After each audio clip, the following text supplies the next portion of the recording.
Hello दोस्तों, सभी को नमस्कार। हम बात करेंगे आज चतुर्थ श्रेणी जो एग्ज़ाम हुआ है उसके बारे में।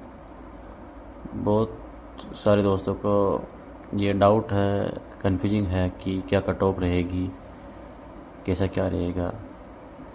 तो आज हम बात करेंगे चतुर्थ श्रेणी कर्मचारी भर्ती परीक्षा 2025 के कट ऑफ के बारे में। ये कन्फर्म नहीं बोल सकते, लेकिन अनुमानित कट ऑफ जहाँ तक जो हमें दोस्तों से, बच्चों से पता लगा किस प्रकार का पेपर आया, किस प्रकार के प्रश्न आए, उस हिसाब से हम अनुमानित लगा सकते हैं कि क्या कट ऑफ रहेगी, क्या स्तर है। जैसे कि आपको पता है कि पेपर में माइनस मार्किंग थी,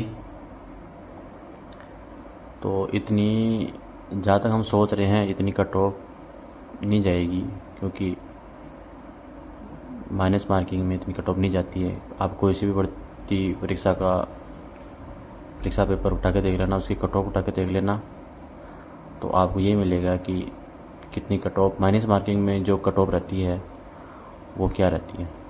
तो आप इस आधार पर अनुमान लगा सकते हैं। और आप जो पेपर करके आए, जिस आधार पर आप पेपर करके आए, उसमें से आपके कितने क्वेश्चन आपने अटेम्प्ट किए और कितने क्वेश्चन आपके काट पीट के बचते हैं। जैसे आपने मान लो ज़्यादा क्वेश्चन किए हो या कम क्वेश्चन किए हो, जहाँ तक चांस है, जिन बच्चों ने 100 के आसपास क्वेश्चन किए हैं और उनके माइनस मार्किंग में अगर पर्सन कम करते हैं तो उनका ज़्यादा चांस यहाँ रहेगा लगभग।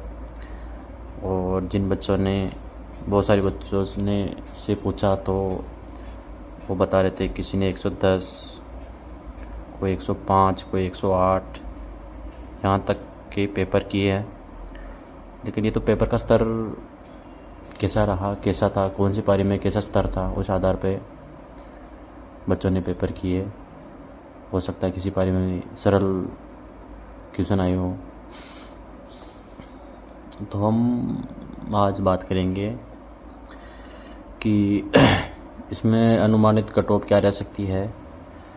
एग्जैक्ट कट ऑफ देखो नहीं बता सकते, लेकिन अनुमानित जहाँ जो पेपर का स्तर था, पेपर के आधार पर या जो बच्चों से हमने पूछा, जो निष्कर्ष निकल के आया है कि कितना क्या रहा, कैसा स्तर था पेपर का, कैसा क्या, उस आधार पे अपन अनुमानित कट ऑफ बता सकते हैं लगभग कि ये रह सकती है। देखो, अगर पुरुषों की बात की जाए तो यूआर में जो सामान्य कैटेगरी है, जनरल में, वो 82 क्वेश्चन से 88 क्वेश्चन यानी 82 से 88 के बीच में, अगर आपके जो क्वेश्चन माइनस मार्किंग करने के बाद जो अगर आपके क्वेश्चन यहाँ तक आप रुक जाते हो या यहाँ तक आपके क्वेश्चन बचते हैं तो आप सेफ जोन में हो।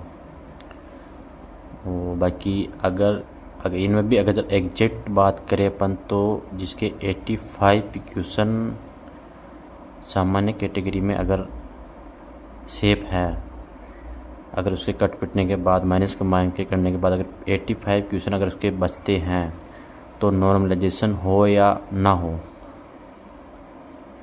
वो सेफ जोन में है।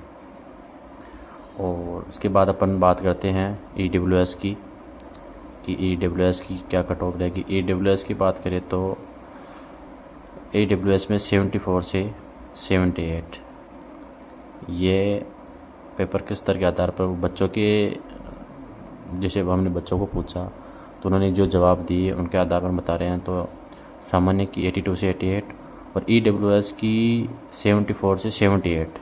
आप अनुमानित ये बता सकते हैं हम कि 75 अगर यहाँ तक कोई बच्चा है तो वो सेफ जोन में है 99%। ये हम बता सकते हैं।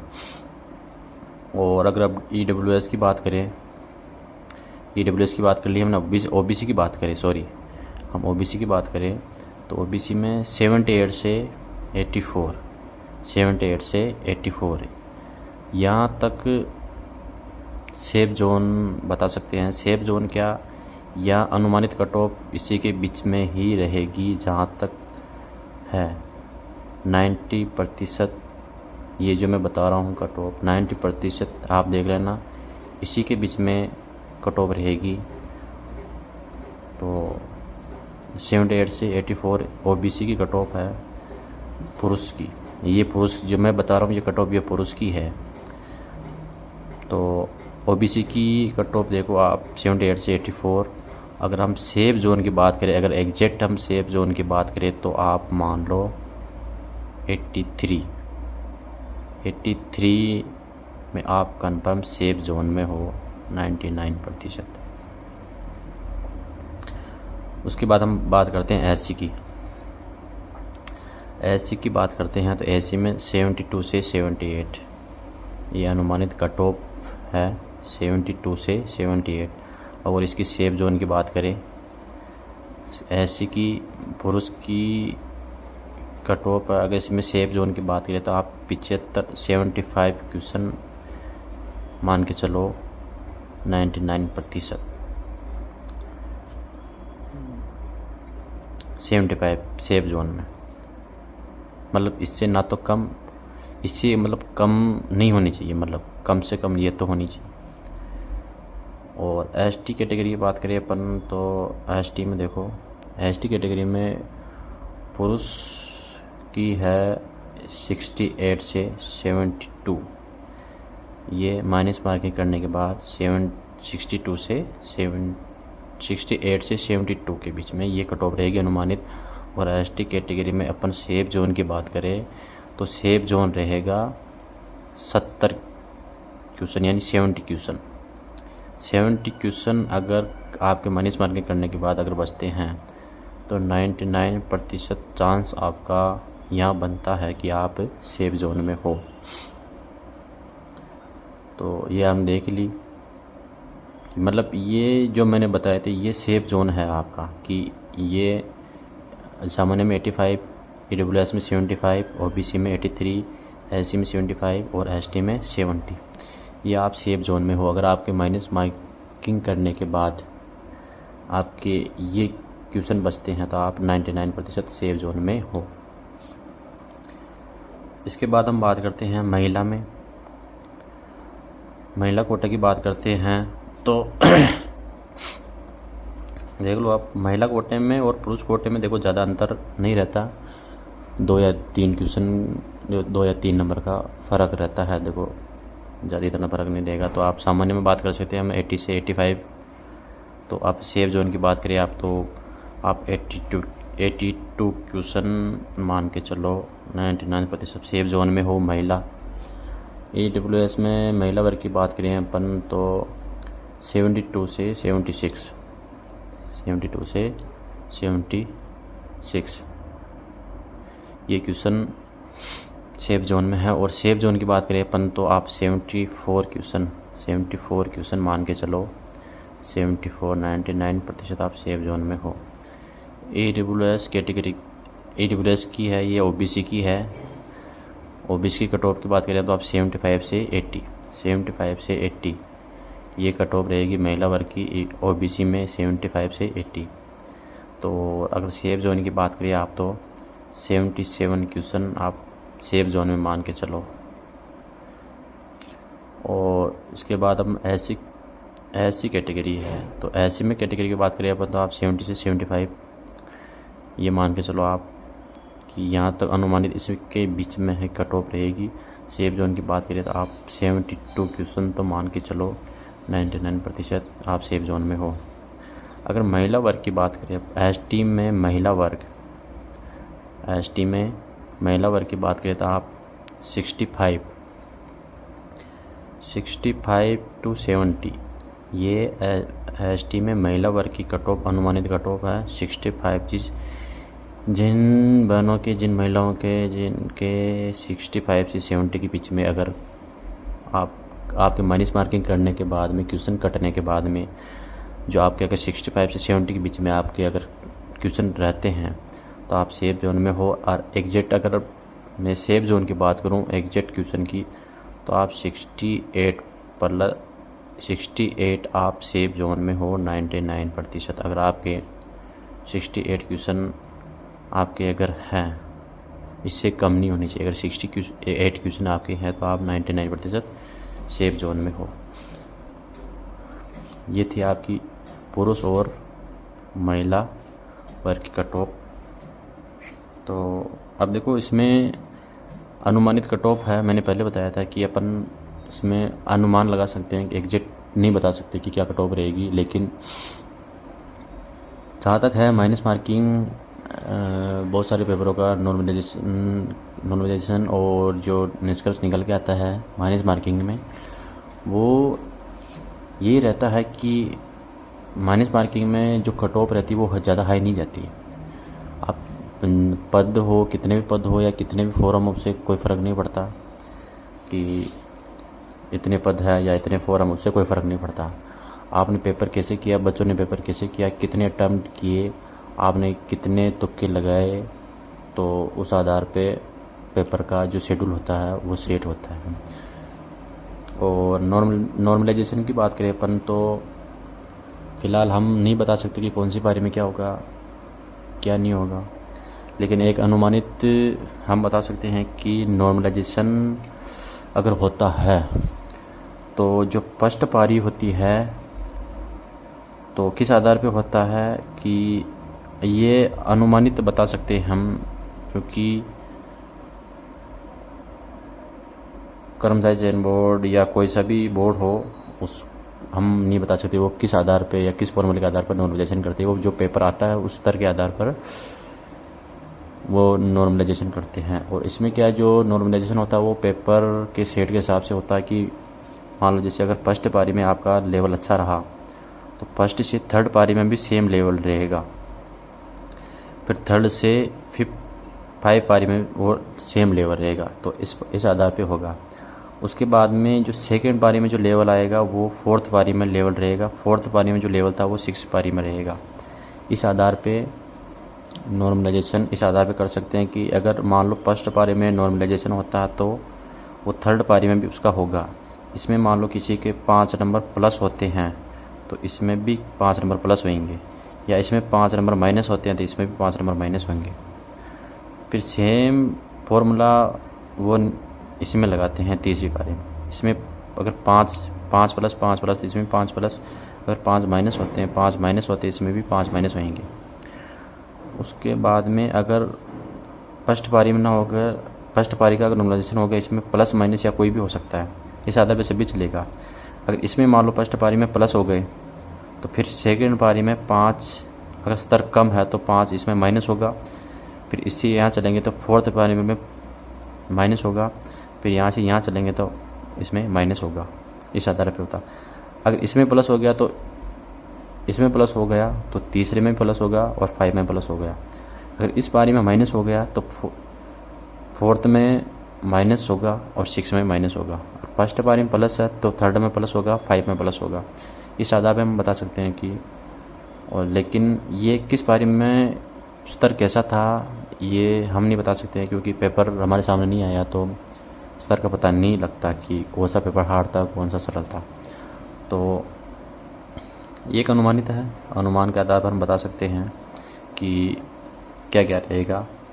तो ये एग्जैक्ट नहीं बता सकते हैं, लेकिन जहाँ तक चांस होते हैं फर्स्ट पारी में हम नॉर्मलाइजेशन में नंबर माइनस नहीं होते। फर्स्ट पारी में अगर नहीं होगा तो वो फिर थर्ड पारी में भी नहीं होगा, थर्ड पारी में नहीं होगा तो वो 5 पारी में भी नहीं होगा। उसके बाद में अगर फर्स्ट पारी में ये सेट बनता है कि जैसे अगर फर्स्ट पारी में सेट बना वो थर्ड पारी में रहेगा, थर्ड पारी में जो फर्स्ट और थर्ड और 5 ये इस पारी में जो पेपर के जो सेट आते हैं वो इस आधार पर चलते हैं। फिर जो सेकंड पारी में जो पेपर का स्तर था वो सेट था वो फोर्थ पारी में रहेगा, फोर्थ पारी में जो सेट था जो स्तर था वो 6 पारी में रहेगा। इस आधार पे चलता है, इस आधार पे नॉर्मलाइजेशन होता है जहाँ तक अनुमानित होता है। तो ऐसा नहीं होगा कि फर्स्ट सेकंड पारी में इसमें हो गया नॉर्मलाइजेशन तो थर्ड फोर में नहीं होगा, थर्ड फोर में होगा तो 5 6 में नहीं होगा, ऐसा नहीं चलता। अगर फर्स्ट पारी में नहीं हुआ तो थर्ड पारी में भी नहीं होगा, फिर 6 पारी में भी नहीं होगा। अगर सेकंड पारी में होता तो फिर फोर्थ पारी में भी होगा, नहीं 5, इस यहाँ 5 है, सॉरी 5 होगा, और यहाँ 6 पारी में नहीं होगा। इस आधार पे सेट चलता है। जैसे अगर मान लो कोई पेपर 4 पारी में होता है तो ये इसे चलेगा। फिर फर्स्ट पारी में होता है तो थर्ड पारी में होगा, अगर फर्स्ट पारी में नहीं होगा तो थर्ड पारी में नहीं होगा, अगर सेकंड पारी में होता तो फोर्थ में भी होगा, सेकंड में नहीं होगा तो फोर्थ में भी नहीं होगा। तो प्लस माइनस तो वो किस आधार पर करते हैं, पेपर के स्तर के आधार पर करते हैं, ये हम नहीं बता सकते हैं कि कितना प्लस होएगा कितना नहीं। लेकिन ये जो मैं कट ऑफ बता रहा हूँ ये अनुमानित कट ऑफ है, ये नॉर्मलाइजेशन करने के बाद कि मैं कट ऑफ बता रहा हूँ कि अगर आप नॉर्मलाइजेशन करने के बाद अगर आप इस जोन में, ये जो मैंने क्वेश्चन बताए, आप इस जोन में अगर आप रहते हो,